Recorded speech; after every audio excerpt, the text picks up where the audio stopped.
is Read Japanese Literature. My name is Allison Fincher.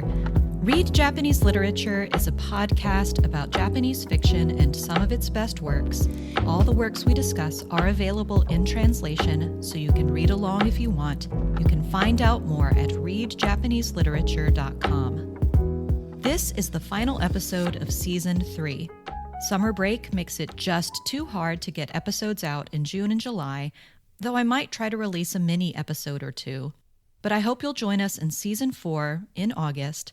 If you'd like some input into what topics RJL covers next season, please hang out through the end of the episode, chat with us on social media, or join our Patreon at patreon.com/readjapaneseliterature.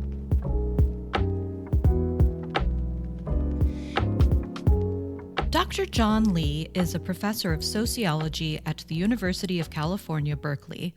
He is also one of the most prolific scholarly voices on Koreans in Japan available in English. And he is the editor of Zainichi Literature, Japanese Writings by Ethnic Koreans. Lee was born in 1959 in Seoul, South Korea, but he grew up in first Tokyo and then Hawaii. In a 2009 article, Lee describes his experiences as a Korean student in a Japanese primary school in the 1960s. I was routinely teased and occasionally beaten up by my classmates. My Koreanness, most obviously my Korean name, and possibly my accent, was almost always the proximate, meaning immediate or most obvious, cause for bullying. Teachers and other adults largely feigned ignorance. Certainly, I was deviant by dint of my ethnic background, which in turn signified cultural inferiority. He continues, my experience was far from unique. But Lee goes on to talk about a conversation with a cousin who then lived in Japan in 2009. He asked his cousin about how his children were faring in Japanese public schools. His cousin's children weren't ever bullied because of their ethnic background, and his cousin himself was a professor at a major Japanese university. That would have been an impossibility in the 60s when Lee lived in Japan. Today's episode is about the stories of Koreans in Japan, like Lee, although we'll be focusing on a more particular group of Koreans in Japan whose parents or grandparents or even great-grandparents arrived before the end of World War II, often or usually called Zainichi Koreans. We'll start by looking at the history of the relationship between Japan and Korea, especially between the end of the Meiji Restoration and today. We'll move on to the stories of Koreans in Japan, their literature. The literature of Koreans in Japan is rich and rarely talked about in English. We'll take a look at the history of literature by Koreans in Japan, as well as a few of its famous authors, and we'll move on to some of Japan's most famous contemporary Korean voices. These, it turns out, are the authors most represented in English translation. Finally, we'll zoom in on the work of writer Kazuki Kaneshiro and his award-winning novel Go. It's a semi-autobiographical work about the experience of growing up Zainichi Korean in Japan. Translator Takami Nieda has given some insightful interviews about why she chose to translate the book, so I'm excited to be able to talk about her work and her experiences translating, too.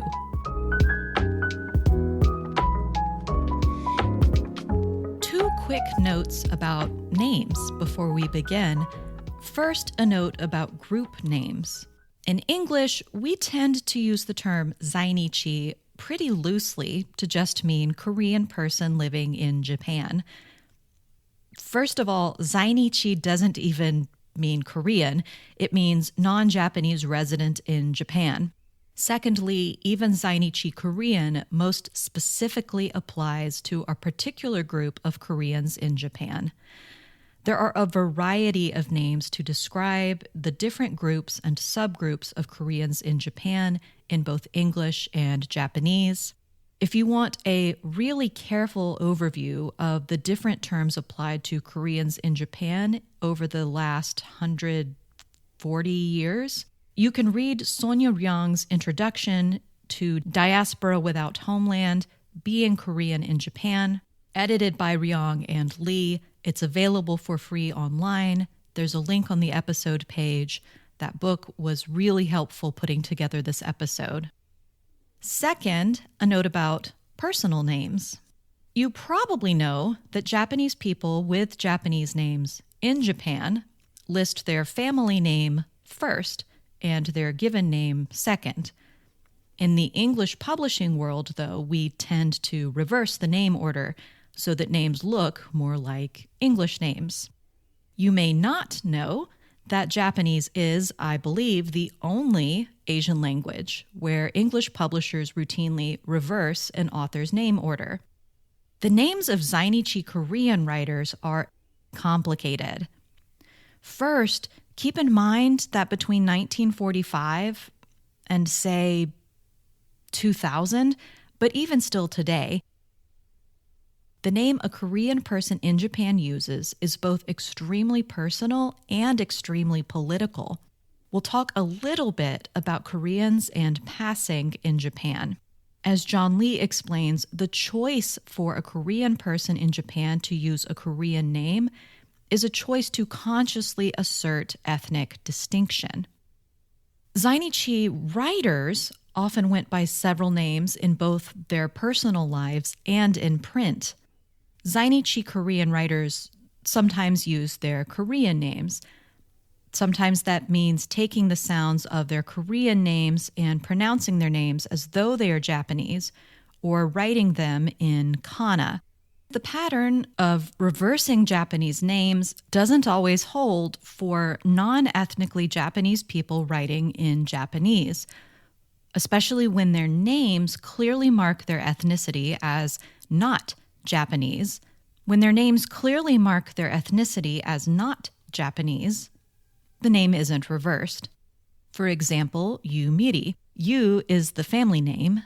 Miri is the given name. The cover of Tokyo Ueno Station identifies the author as Yu Miri and not Miri Yu. Some Zainichi Korean writers take Japanese names or only have Japanese names. Kazuki Kaneshiro, his family name is Kaneshiro, and his given name is Kazuki. If he has a Korean name, it is not a name he uses professionally or one that is widely disseminated.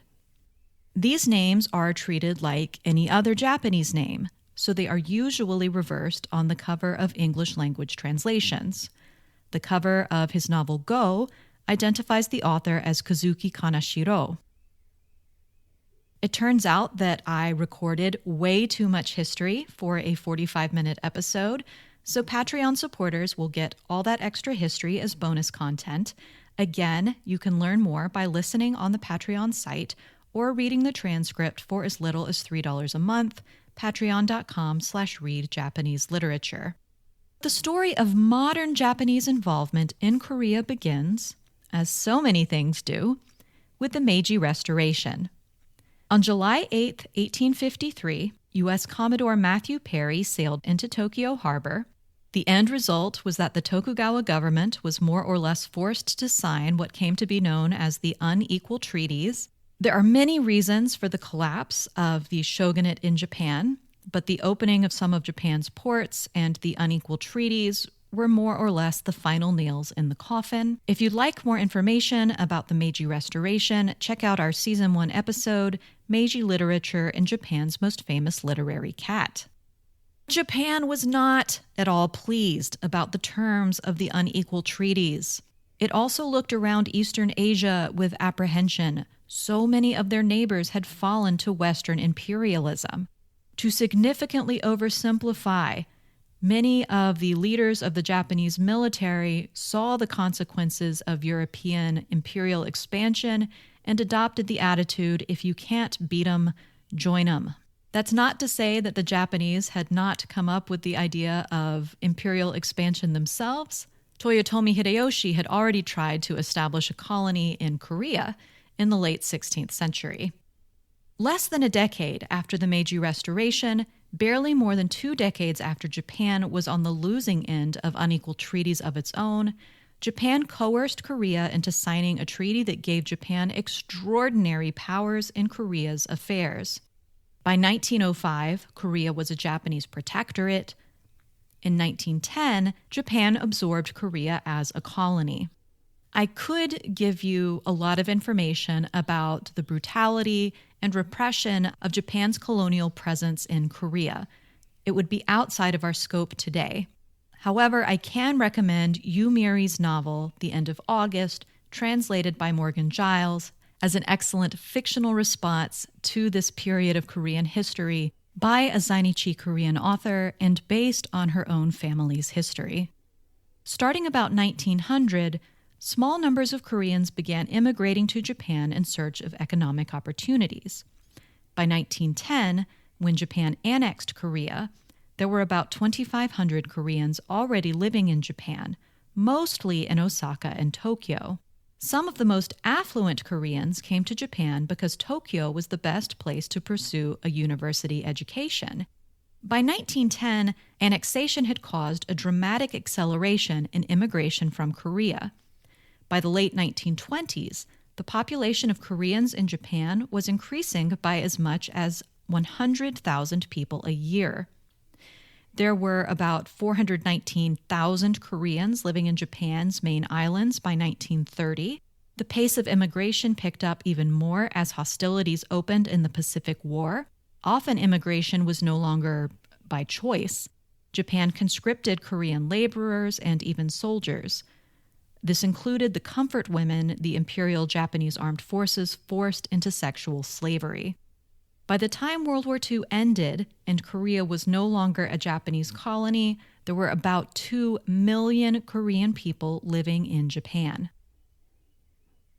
Life for Koreans living in Japan in the first half of the 20th century hadn't been easy. They tended to live in poorer areas, working dangerous and badly paying jobs. They also faced racism and racially motivated discrimination. One of the most egregious examples of anti-Korean racism and its truly terrible consequences is the response to the 1923 Great Kanto earthquake. On September 1st, 1923, a 7.9 magnitude earthquake struck the area around Tokyo. Between the quake itself and the fires, as many as 150,000 people may have died. False rumors spread that armed Koreans were committing arson and robbery, that they were plotting to take advantage of the chaos and start a rebellion, that they were even poisoning wells. Tokyo residents organized nearly 3,000 vigilante groups that were supposed to keep order. The actual result was mob violence, mobs beating and murdering huge numbers of people in the street. The police and military rounded up several hundred Koreans or suspected Koreans and murdered somewhere between 30 and 90 themselves. Some of those killed included people mistaken for Koreans, Chinese, Ryukyuans, or Japanese speakers of regional dialects. The total number of people killed was probably between 2,600 and 6,600 people who were either Korean or accused of being Korean. Again, at the end of World War II, there were about 2 million Koreans living in Japan. The overwhelming majority of ethnic Koreans quickly returned to the Korean archipelago, but about 600,000 remained in Japan. It's important to keep in mind that many of these 60,000 Koreans still in Japan after World War II expected to return to Korea eventually. The expectation that they would return to Korea eventually shaped a generation or more of the culture and politics of Koreans in Japan. We'll discuss that a little more in the next section of the episode. These Koreans also left Japan and U.S. occupation officials in something of a quandary. To what nation did they actually belong? As long as Korea had been a Japanese colony, up until 1945, Koreans had been considered citizens of Imperial Japan. The political situation of these people changed rapidly after 1945. The American occupation of Japan continued from 1945 until the signing of the 1952 San Francisco Peace Treaty. Between 1945 and 1952, Koreans in Japan lived in a weird in-between space. They really got the worst of both sets of political rights as both Japanese and not Japanese. They could be tried as Japanese war criminals, but they couldn't vote anymore because they weren't Japanese citizens. By 1947, all Koreans remaining in Japan had to register as legal aliens. After 1952, there was no more in-between about it. Koreans in Japan were entirely Korean, stripped of almost all political rights in Japan. Because neither North nor South Korea had formal relations with Japan, Koreans in Japan were effectively stateless. It wasn't until 1965 that Japan and South Korea normalized relations. And so it wasn't until 1965 that Koreans in Japan could opt for South Korean citizenship and at least apply for permanent resident status in Japan. From the 1950s through the 1980s, Koreans in Japan were mostly shut out of public life in Japan. They couldn't vote or hold government positions. They couldn't receive public benefits. They weren't hired for prestigious jobs. Koreans in Japan were required to submit their fingerprints to the police and carry a passbook with their fingerprints in it at all times. They faced police harassment. Especially in the 1960s and 70s, many Zainichi coped by trying to try to be perceived as Japanese. Many Koreans could pass by adopting a Japanese name, and this became an extremely contentious issue in the Zainichi community. Blackmail was also rampant. Anyone trying to professionally pass as Japanese might feel the need to constantly look over their shoulder. The suicide rate among Zainichi was alarmingly high. A lot of the conditions of life for Koreans in Japan in the second half of the 20th century are the specific focus of Zainichi writers, especially in Kazuki Kaneshiro's Go, so we'll take a look at this history again in just a few minutes. For now, let me skip forward a little bit to how the situation began to change for Koreans in Japan. The anti-fingerprinting movement was an important early and highly public civil rights push among Zainichi Koreans. A Zainichi man named Hong Chung-sok refused to be fingerprinted in 1980. He was convicted and fined, but he helped start a movement that contributed to the policy's eventual repeal in 1993. The movement toward democratic government in South Korea at the end of the 1980s, and then the 1988 Seoul Olympics, began to change Japanese perception about Korea, or at least South Korea. A renewed flow of immigration from South Korea in the 1980s also changed the cultural narrative about what it meant to be Zainichi in Japan. In 1992, all Koreans in Japan who could prove their families had been in the country since the colonial period were granted Tokubetsu Eijusa, a special permanent resident status. It's worth noting, though, that special permanent residency status isn't like, say, an American green card. This isn't a step along the road to full Japanese citizenship. It is actually a permanent resident status. So as we learned from John Lee's experience as related at the beginning of the episode, things really have changed for Koreans in Japan over the course of the last few decades. Some prejudices remain, much trauma still remains, but the experience of younger Koreans really is different than what was lived by their parents and grandparents. As of 2010, about 600,000 ethnically Korean people still live in Japan under a variety of legal and residential categories. Most of them still held special permanent resident status. There did remain about 5,000 Koreans who weren't affiliated with South Korea and were effectively stateless.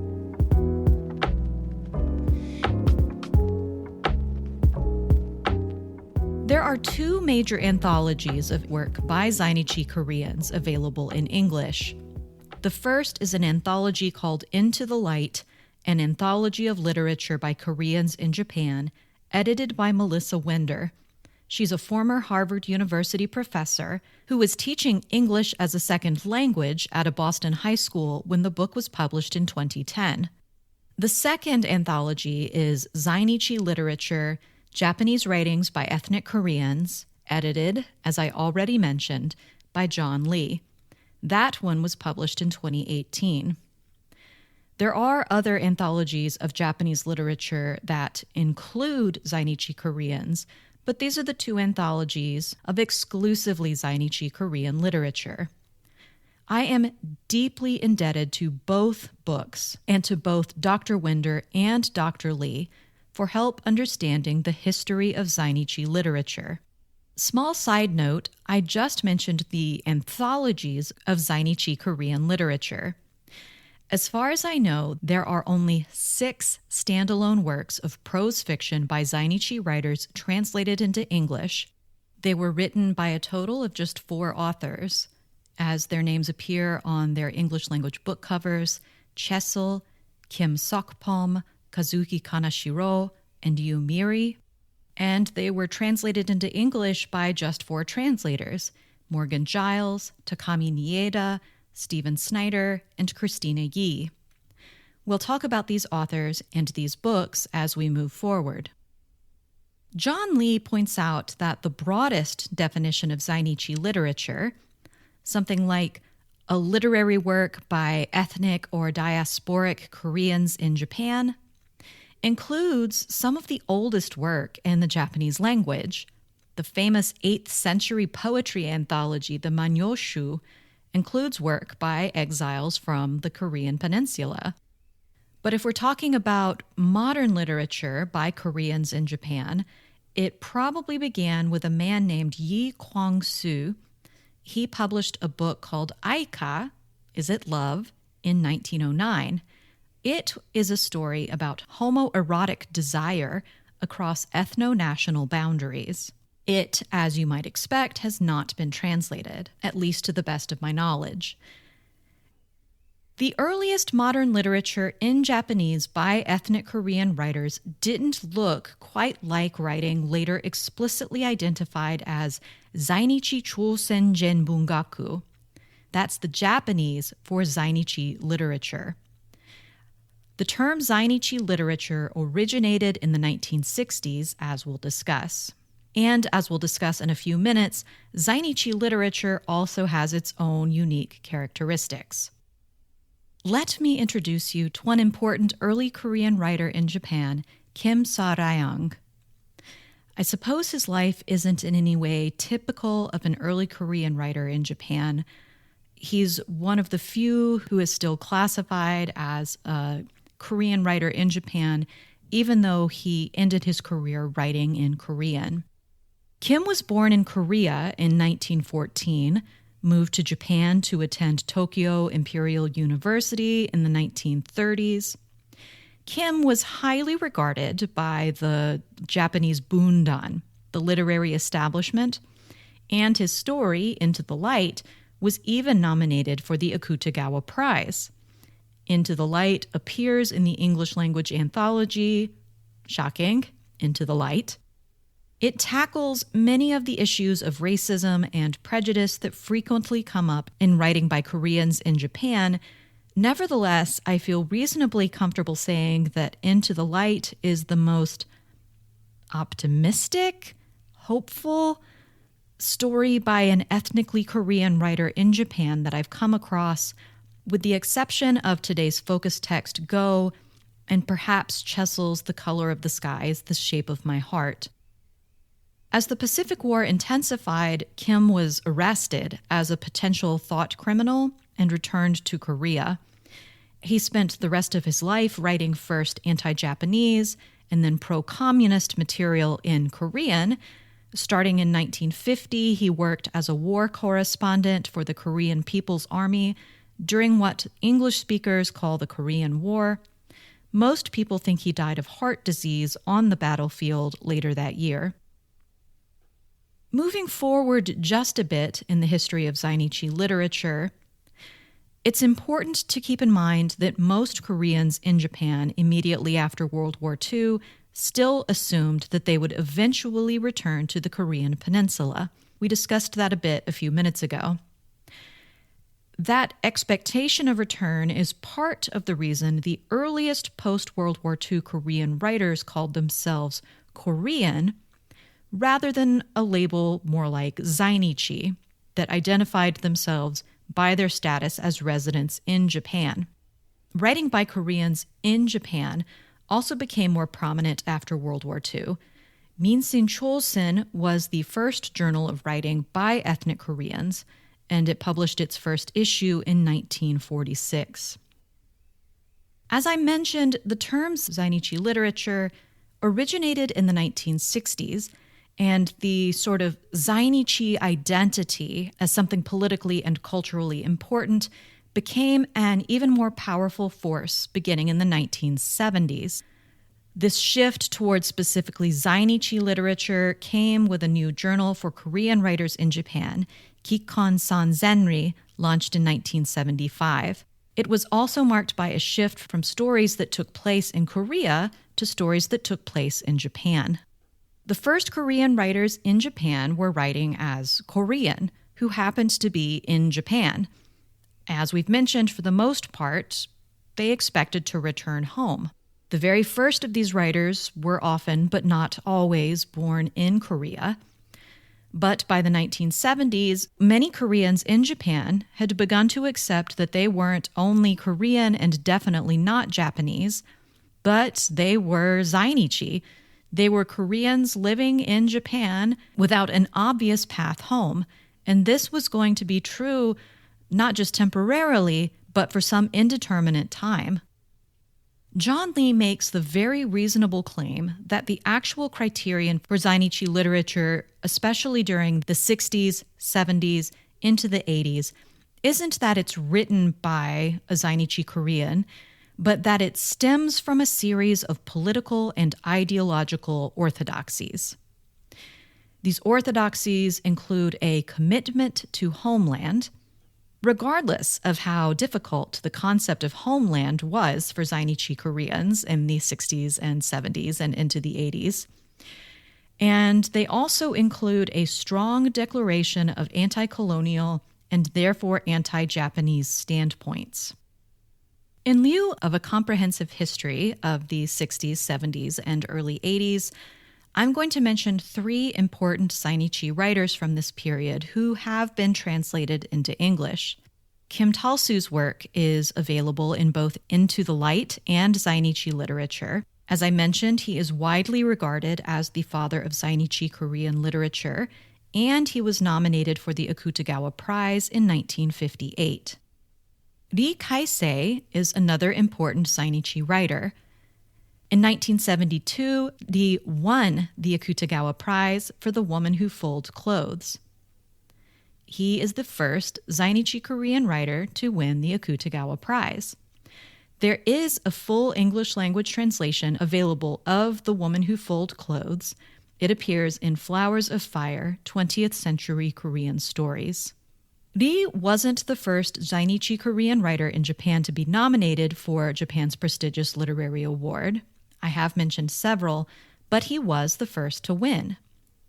His win caused a sort of retrospective consideration of Zainichi Korean writers by Japan's Bundan.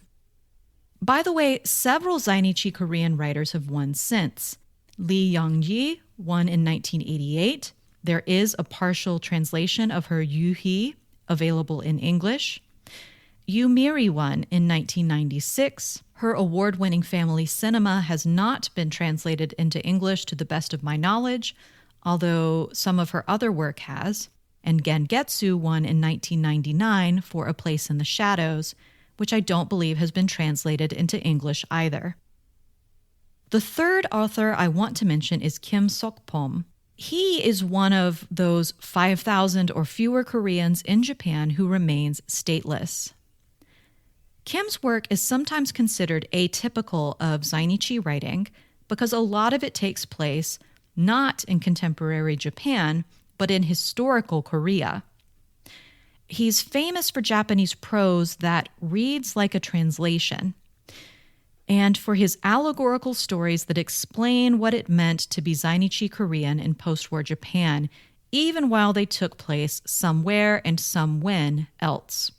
His 1957 Death of the Crow was published alongside a few of his other stories in English translation by Christina Yi in 2022. By the 1980s, the variety of Zainichi experiences had begun to loosen the definition of Zainichi literature. These writers were, obviously, mostly members of a younger generation. They included more women. The work of these new Zainichi often includes Zainichi characters and/or Zainichi concerns, but in stories that are about something else. It's also worth noting that even some older Zainichi writers whose careers stretched into the late 1980s and beyond began to adopt the same kinds of approaches to their own writing. We have already spent some time on Yu Miri in the Season 2 episode, writing about Japan's have-nots. A quick apology that I didn't understand the nuances of Zainichi surnames at the time I recorded the episode. Yu was born in 1968. She grew up in Yokohama. Her father was the son of Korean immigrants to Japan. Yu's mother wasn't technically a Zainichi. She was a refugee from the Korean War. Yu does not deny her Zainichi heritage, but it also hasn't been a big part of her writing or her public identity. Her novel, The End of August, is a notable exception. It's a fictionalized version of her grandfather's life under the Japanese occupation of Korea. Yu's more widely read novel in English, Tokyo Ueno Station, is also about people outside of the mainstream of Japanese life. But in this case, it's not Zainichi, but homeless people and people from the Tohoku region. That one was also translated into English by Morgan Giles. It's worth noting that de-emphasizing her identity hasn't protected her from racist vitriol. As much as the situation for Zainichi has improved in Japan, there is still racism that affects people who publicly own their Zainichi identity. Some bookstores have chosen to cancel events due to racially motivated bomb threats against Yu. Yu has also been described as probably the first Zainichi Korean writer to have achieved critical recognition, phenomenal popularity, and even a celebrity of sorts. She's also been called the first Zainichi author that can be regarded as a trendsetter influencing mainstream Japanese society. Her 1998 novel, Gold Rush, was the first ever full-length work of fiction by a Zainichi author to appear in English. It was published in translation by Stephen Snyder in 2002. Kazuki Kaneshiro is our featured author today. We'll come back to him. He wrote Go, which we'll also come back to in just a minute. As far as I know, there's only one more contemporary Zainichi Korean writer with a standalone book translated into English. In English, her name has been rendered Chessel. Chessel wrote Jenny no Puzzle, or Jenny's Puzzle. The title in English is The Color of the Sky is the Shape of My Heart.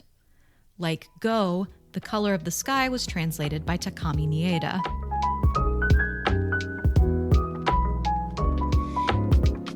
Kazuki Kaneshiro was born like Yu Miri in 1968. He was born in Kawaguchi in Saitama Prefecture. Kawaguchi is part of the Tokyo metropolis. It's about an hour and 15 minutes from central Tokyo by train. Growing up, Kaneshiro was, like his parents, a North Korean citizen living in Japan.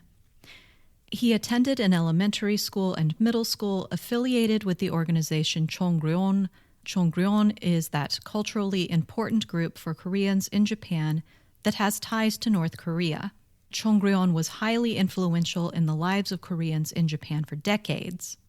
As Kaneshiro describes in Go, Chongryon schools teach many North Korean values and norms, like reverence for Kim Il-sung and public self-criticism during the school day. In middle school, Kaneshiro had a reputation as something of a bad boy. He was known for pachinko playing and drinking. By the time Kaneshiro finished middle school, though, Kaneshiro's father renounced the family's North Korean citizenship, the entire Kaneshiro family became South Korean citizens. Kaneshiro enrolled at the public Holzen High School in Tokyo's Shibuya ward. By his own admission, Kaneshiro draws on his own experiences for his work. In just a minute, I think you'll recognize a bit of Kaneshiro's life in the life of the protagonist of Go, Sugihara. After high school, Kaneshiro went on to study law at Keio University. He briefly dreamed of becoming a human rights lawyer. But instead of going into law, he decided he wanted to tell stories. To hone his craft, he would read one book and watch 2 films a day in a variety of different genres. He published his first book, Revolution No. 3, in 1998, and it won the Shousetsu Gendai Prize for New Writers. Revolution No. 3 has not been translated into English, nor has any of Kaneshiro's other work. Go is Kaneshiro's second novel. It was published in 2000. Kaneshiro wrote Go in just 2 weeks. It won the Naoki Prize. The Naoki Prize is a twice-annual award for, quote, the best work of popular literature in any format by a new, rising, or reasonably young established author. It was established at the same time as the Akutagawa Prize. You can learn a bit more about it in the Season 2 episode, The Akutagawa Prize and Kobo Abe. I'd still like to devote an entire episode to the Naoki Prize. The film adaptation of Go won every major award in Japan in 2002, the year it debuted. Kaneshiro has written a total of 6 books, including Go. After Go, most of Kaneshiro's books haven't really touched on his Zainichi heritage. Today, he is perhaps more of a screenwriter than a novelist. He has written the screenplays for several films based on his novels, as well as TV dramas and movies. Also like Yumiri, Kaneshiro has a complicated relationship with his Zainichi heritage. He spent some time in his early adulthood thinking about an alternative identity, not Zainichi, but Korean-Japanese. In a 2006 article, he said that he had abandoned the name Korean-Japanese because people who settle into any labeled identity can't escape from it. He followed up that people end up like animals in a cage, and he hates cramped spaces. Nevertheless, many of Kaneshiro's characters are from groups that are outside of the mainstream of society, including Zainichi Koreans. Translator Takami Nieda, who translated Go, says, quote, in the past, Kaneshiro has resisted the category of Zainichi writer and insists, like many young Zainichi of his generation, that his heritage is but a small part and not a defining mark of his identity. And yet, issues of identity make subtle appearances in his later works. A quick side note for translation dorks like me, Takami Nieda actually got permission to translate Go through a Twitter exchange with Kaneshiro. In just the 3rd paragraph of Go, the protagonist, Sugihara, clarifies, the story that follows is a love story, my love story, and communism or democratism or pacifism, otakuism, vegetarianism, or any other ism for that matter has got nothing to do with it. Just so you know. FYI, we don't find out the protagonist's name until page 12. Sugihara is a surname and actually an alias at that. We don't ever learn his first name, and we only learn his Korean name at the very end of the book. In some ways, it's true that Go is a love story. Nevertheless, as you'll see, the Sugihara family's citizenship, especially the citizenship of Sugihara himself and the citizenship of his father, are at the center of the narrative. Sugihara's citizenship is what causes the central conflict of the love story, and it is the motivation behind most of the secondary conflicts in the novel. Sugihara's father was born in southern Korea. His mother was born and raised in Japan to Korean parents. The entire family has North Korean citizenship as the novel opens. It's notable that Sugihara can't even tell his own story without adding details about the way Japanese imperialism has affected his family and the way that Japanese prejudice against Zainichi Koreans has shaped his life. In fact, Sugihara is so, maybe burdened is the right word, by his family history that he has to give us 6 pages of historical background before he can finally turn to himself and his love story. He gets to page 6 and adds, "This isn't a story about my mother or father after all." Sugihara's father was a Japanese citizen when he was growing up in Japan, when Korea was a Japanese colony. Sugihara's father eventually chose to become North Korean rather than South Korean because he believed in North Korea's Marxist ideology. He assumed the North would be more compassionate toward the poor. The North, and this is historically true, the North also showed more concern than the South Korean government for Koreans living in Japan.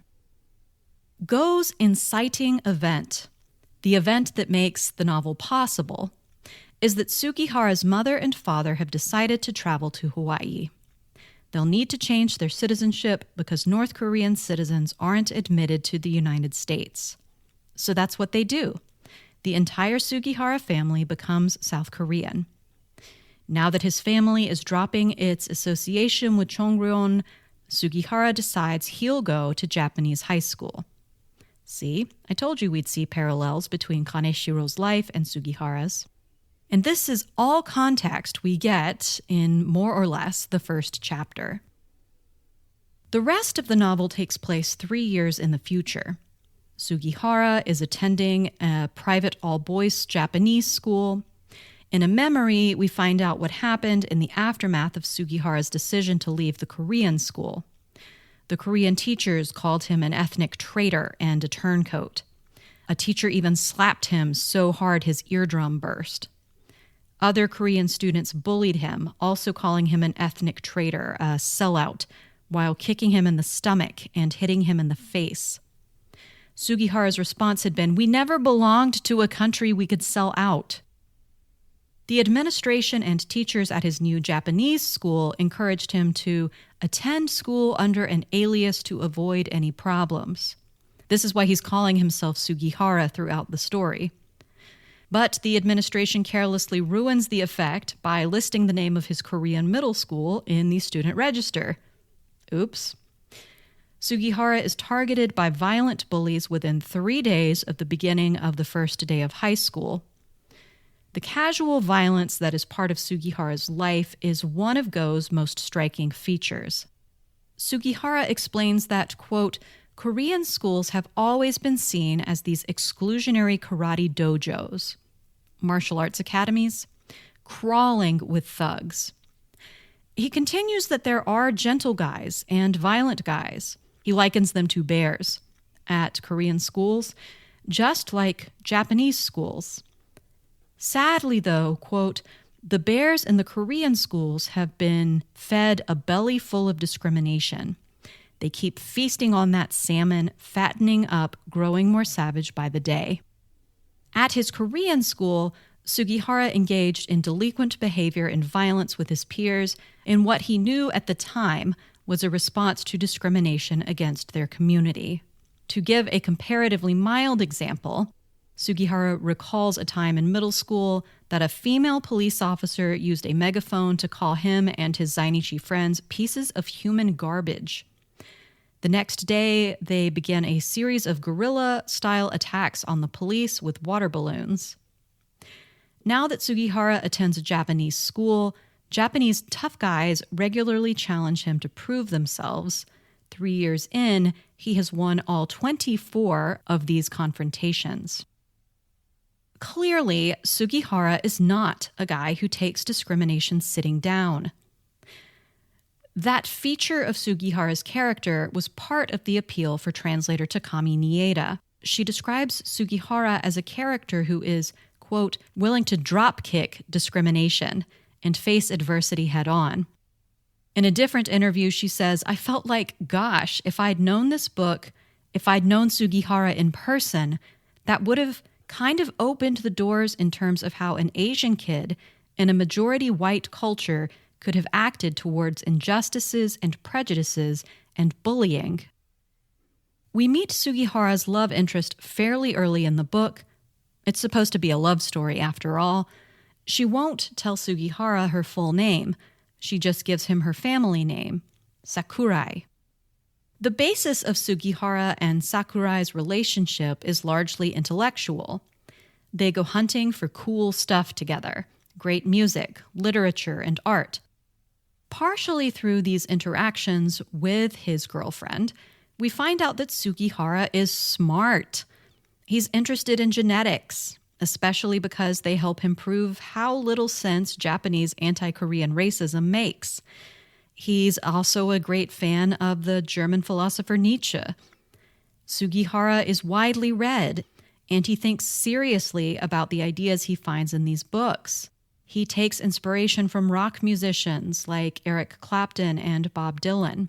Our smart narrator breaks down all kinds of stereotypes, not only of what Koreans are like and what they're capable of, but also of what masculinity looks like. There's an important moment in the novel shortly after Sugihara and Sakurai meet. Sakurai asks Sugihara about his dreams for the future.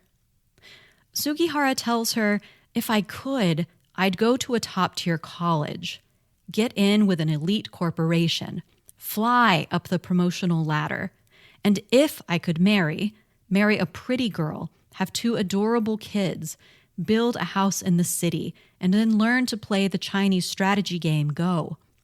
If I could, I'd take my wife's hand in mine on a warm autumn day and tell her how happy I was to have spent my life with her and pass away quietly of old age." We, the readers, get plenty of information about why Sugihara can't hold on to the same hopes as full Japanese citizens.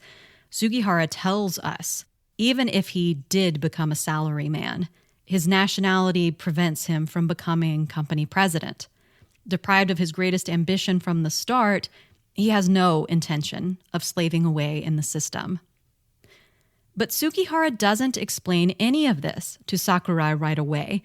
In fact, he hides his Zainichi identity from Sakurai for a long time. Outing himself to her is at the heart of the novel's climax. On an emotionally fraught evening, Sugihara and Sakurai decide to have sex for the first time. Sugihara elects to tell Sakurai his whole self before they consummate their relationship. "I'm not Japanese." As part of his explanation to her, he adds one of his most sincerely held beliefs: nationality doesn't mean anything. Sakurai doesn't respond with the open-hearted acceptance that Sugihara, maybe naively, expected. "Since I was little, my father told me that I couldn't go out with Korean or Chinese men," she says. "He told me that Korean and Chinese people have tainted blood." She goes on, "When I think about you entering my body, I'm scared. It's not fair the way you just dropped this on me and ruined everything." They both leave their room at the Love Motel. Sugihara returns home. In the end, he takes consolation from the poem Advice by the Black American poet Langston Hughes. Kaneshiro doesn't include the poem in his book, but it goes like this: "Folks, I'm telling you, birthing is hard and dying is mean. So get yourself a little loving in between." I'll leave the question of whether Sugihara and Sakurai reconcile for you to discover. This really is a book you should give a read, even if it's different from your normal fare. It is a love story, just like Sugihara says, but Go is also a demonstration of just how much of a complicating factor nationality has been for Koreans in Japan. It affects every relationship in Sugihara's life, with his friends, with his teachers, with his own father, and most importantly, with the woman he's fallen in love with.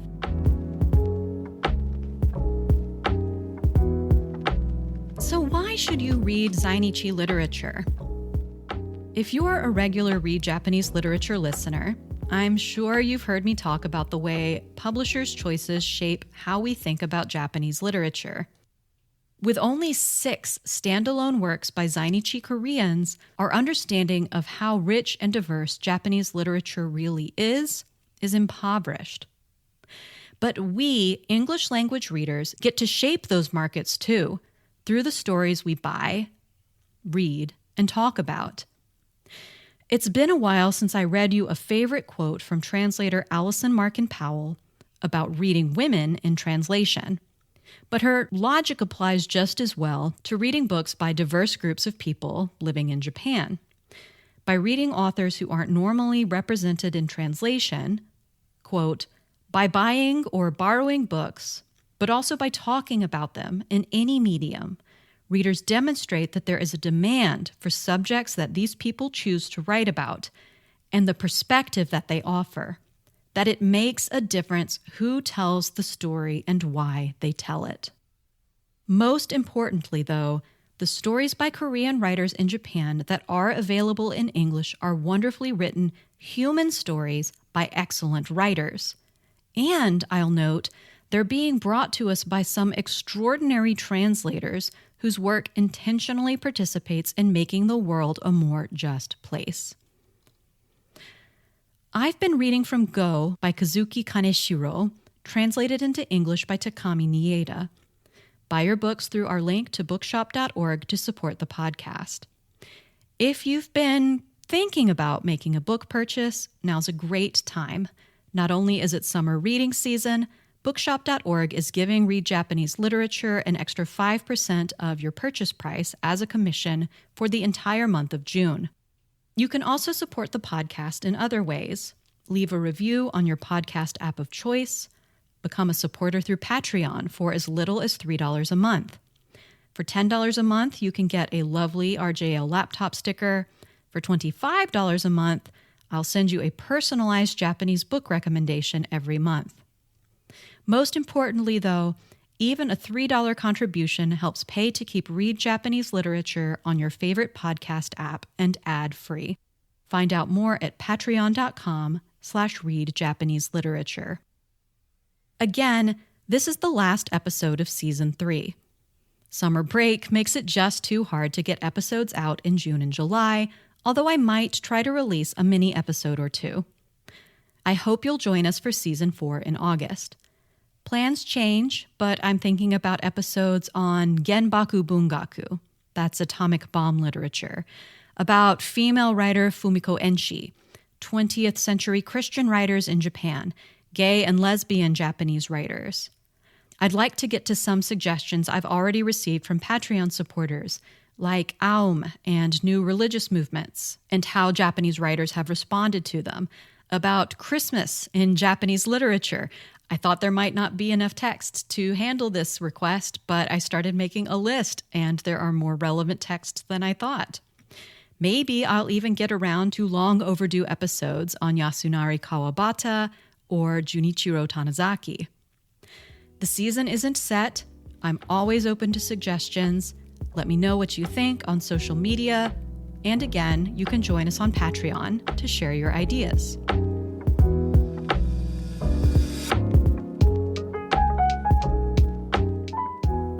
We'd love to hear from you about the podcast. There are so many ways to stay in touch. Through the website, Blue Sky, at readjapaneselit.bsky.social. We're on YouTube /at Read Japanese Literature, Instagram @Read Japanese Lit. A special thank you today to translator Takami Nieda. Her interviews and articles about Go and The Color of the Sky is the Shape of My Heart were invaluable. And obviously, there would be no episode about Go without her work. While I'm at it, thank you to Morgan Giles. As I've mentioned, Nieda and Giles are responsible for 2/3 of the standalone titles by Zainichi Koreans available in English translation. Thank you to Dr. John Lee. Without Dr. Lee's scholarship, much of it freely available online, all of that's linked on the episode page, this episode would not have been possible. Thank you to the Japanese literature communities on Blue Sky and Facebook, especially for advice about the name order of Koreans in Japan as well as checking the status of books by Zainichi Koreans in contemporary Japanese bookstores. Finally, thank you as always to producer Kaim for today's music, kaimmusic.com.